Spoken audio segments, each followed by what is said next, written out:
کرام، السلام علیکم ورحمۃ اللہ وبرکاتہ۔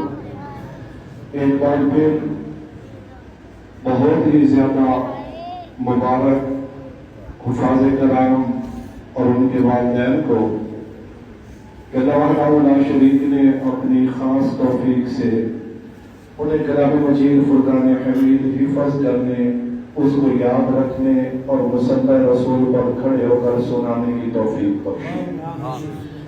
اللہ لا شریک ان کے قدم قدم پر، ان کے لفظ لفظ پر ان کو کروڑوں نیکیاں عطا فرمائے، اور ان کا قرآن پڑھنا، ہمارا سننا اپنی بارگاہ میں منظور اور مقبول فرما کے ہمارے لیے، ہمارے عزیز و اقارب کے لیے ذریعہ نجات بنائے۔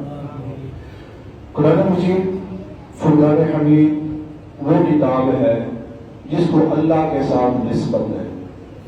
میں نے چننے والے دن کو یہ عرض کی تھی کہ اللہ لا شریک نے جنت انسانوں کے لیے بنائی ہے، لیکن اس کے اندر ایک اونٹنی بھی ہے جو جنت کے اندر داخل ہوگی، جنت کے اندر جائے گی۔ حضرت صالح علیہ السلام کی اونٹنی، اس کو ناقۃ اللہ کہا جاتا تھا، اللہ کی اونٹنی کہا جاتا تھا۔ اللہ کے ساتھ نسبت ہونے کی وجہ سے وہ اونٹنی جنت کے اندر جائے گی۔ پھر یہ مساجد قیامت والے دن کعبۃ اللہ کے ساتھ اٹھا کر اللہ ان کو بھی جنت کے اندر داخل فرمائے گا، جنت کے اندر جگہ عطا فرمائے گا، کیونکہ ان مساجد کو بھی اللہ کے ساتھ نسبت ہے۔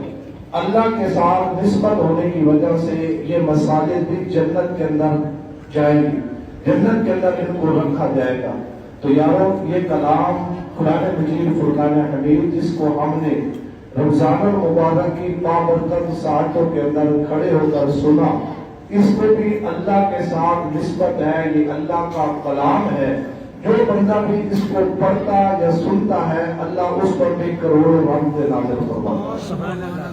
پھر ہر نبی کے دور کے اندر جس چیز کو بھی عروج تھا، جو بہت زیادہ اونچائی پر تھی، جس چیز کو عروج حاصل تھا، اس دور کے نبی کو اللہ نے اسی چیز کے اندر کمال عطا فرمایا ہے۔ حضرت صالح علیہ السلام اللہ کے برگزیدہ بندے، اللہ کے نبی ہیں۔ ان کے دور کے اندر لوگ پتھر سے چیزیں بناتے تھے، پتھر سے مختلف چیزیں تراش کر بنائی جاتی تھی۔ حضرت صالح علیہ السلام کو اللہ تبارک و تعالیٰ نے یہ معجزہ عطا فرمایا کہ حضرت صالح کی قوم پتھروں سے چیز تراشتی تھی، لیکن اس کے اندر روح نہیں ڈال سکتی تھی۔ اللہ تبارک و تعالیٰ نے حضرت صالح علیہ السلام کو یہ کمال عطا فرمایا کہ آپ نے پتھر سے ایک زندہ اونٹنی کو نکالا۔ پھر حضرت یوسف علیہ السلام کے دور کے اندر لوگ بڑے حسین تھے، مصر کے اندر حسن بڑا مصر کا مشہور تھا، لوگ بڑے حسین تھے، اور مصر کے لوگ اپنے حسن پر جو ہے وہ نازا تھے، اپنے حسن پر فخر کرتے تھے۔ اللہ تبارک و تعالیٰ نے اپنے پیارے یوسف علیہ السلام کو اتنا حسین بنا کے بھیجا کہ وہی لوگ جو اپنے حسن پر ناز کرتے تھے، فخر کرتے تھے، ان کے سامنے سے حضرت یوسف علیہ السلام نقاب ڈال کے نکلتے ہیں، نقاب ڈال کر گزرتے ہیں، اور انہوں نے ہاتھوں کے اندر ناشپاتیاں لی ہوئی ہیں، اور ان پر چھریاں چلاتے ہوئے ناشپاتی بھی کٹ گئی اور ان کے ہاتھ بھی کٹ گئے۔ حضرت یوسف علیہ السلام کے حسن کے اندر اتنی گن ہوئی کہ ان کو پتہ تک نہ چلا، اتنا حسین اور جمیل بنا کر، اور کہنے لگی کہ یہ اللہ تبارک و تعالیٰ یہ انسان تو ہے ہی نہیں، یہ ہمیں فرشتہ لگتا ہے۔ پھر حضرت موسیٰ علیہ السلام کے دور کے اندر جادو گری کا بڑا دور تھا، ہر بندہ، ہر دوسرا بندہ جادو سیکھے ہوئے تھا، جادو کرتا تھا۔ حضرت موسیٰ علیہ السلام کو اللہ نے یہ کمال عطا فرمایا کہ وہ جادو کے ذریعے لوگوں کی آنکھوں پر جو ہے وہ پردہ ڈال دیتے تھے، اور جو چاہتے تھے لوگوں کو دکھاتے تھے۔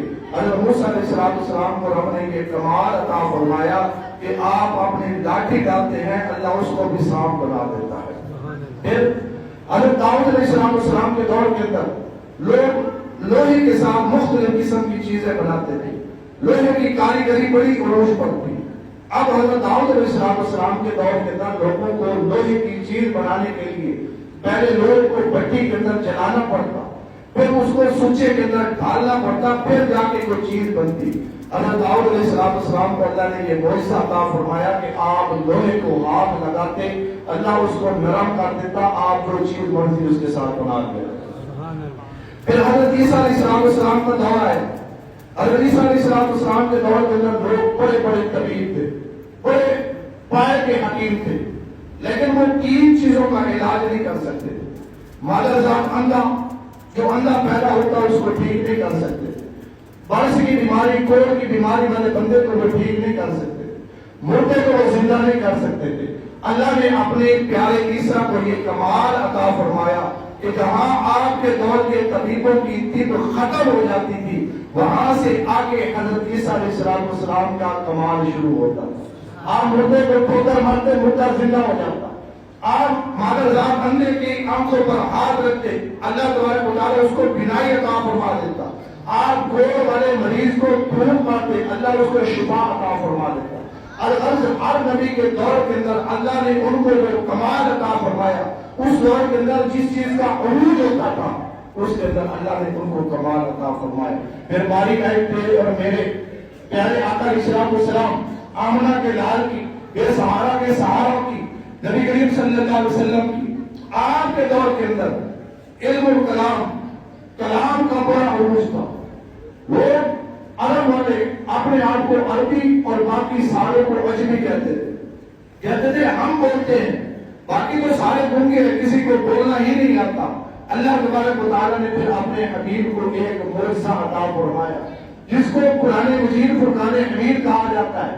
وہ عرب جو کہتے تھے سامنے سے بولنا آنا ہے، باقی سارے گونگے ہیں، پھر قرآن نے ان کو سامنے لا کر کھڑا کیا اور فرمایا تم اپنے آپ کو بڑا کلام پر کہتے ہو، ہم بڑے فصیح ہیں، ہم بڑے بلیغ ہیں، یہ میرا کلام ہے، یہ میرے محبوب پر اترا ہوا میرے محبوب کا معجزہ ہے۔ اگر تم واقعی علم و کلام پر مہارت رکھتے ہو تو آؤ قرآن کا مقابلہ کرو۔ ہم یہ نہیں کہتے کہ تم پورا قرآن بنا کے لاؤ۔ فرمایا وَإِن كُنتُمْ فِي رَيْبٍ مِّمَّا نَزَّلْنَا عَلَىٰ عَبْدِنَا فَأْتُوا بِسُورَةٍ مِّن مِّثْلِهِ۔ قرآن جیسی کتاب نہیں بلکہ اس کی ایک چھوٹی سی سورت کے مطابق کوئی ایک سورت بنا کر لاؤ۔ فرمایا تم اکیلے نہیں، فَأْتُوا اپنے سارے کے سارے بِشُهَدَائِكُمْ، جتنے بھی تمہاری مدد کرنے والے ہیں ان کو بھی بلا لاؤ، سارے عرب والے اکٹھے ہو جاؤ، سارے عجم والے اکٹھے ہو جاؤ۔ اور میں نے جو اپنے محبوب کو معجزہ عطا فرمایا اس کی ایک چھوٹی سی سورت کا مقابلہ تو کر کے دکھاؤ۔ پھر سارے کے سارے کہنے لگے نا ہم اس کا مقابلہ نہیں کر سکتے، ہمارے پاس کی بات نہیں ہے، ہم کیسے مقابلہ کریں؟ قرآن مجید فرقان حمید آقا علیہ السلام کا وہ عظیم معجزہ ہے جس کے سامنے سارے عرب والے جو کہتے تھے ہمیں بولنا آتا ہے وہ گونگے بن گئے۔ پھر عرب کے اندر ہوتا یہ تھا کہ ہر سال ایک میلہ لگتا، میلے کے اندر عرب کے جتنے بڑے بڑے شاعر تھے ان کا مقابلہ ہوتا۔ وہ اپنے اپنے اشعار نہیں کر لاتے، کعبے کی دیوار کے ساتھ اشعار کو چپکا دیا جاتا، لگا دیا جاتا، پھر منصف آتے، فیصلہ کرنے والے آتے، وہ فیصلہ کرتے، جس کے اشعار سب سے بہترین ہوتے، پہلی پوزیشن پاتے، وہ کعبے کی دیوار کے ساتھ لٹکے رہتے، باقی سارے اشعار کو اتار دیا جاتا۔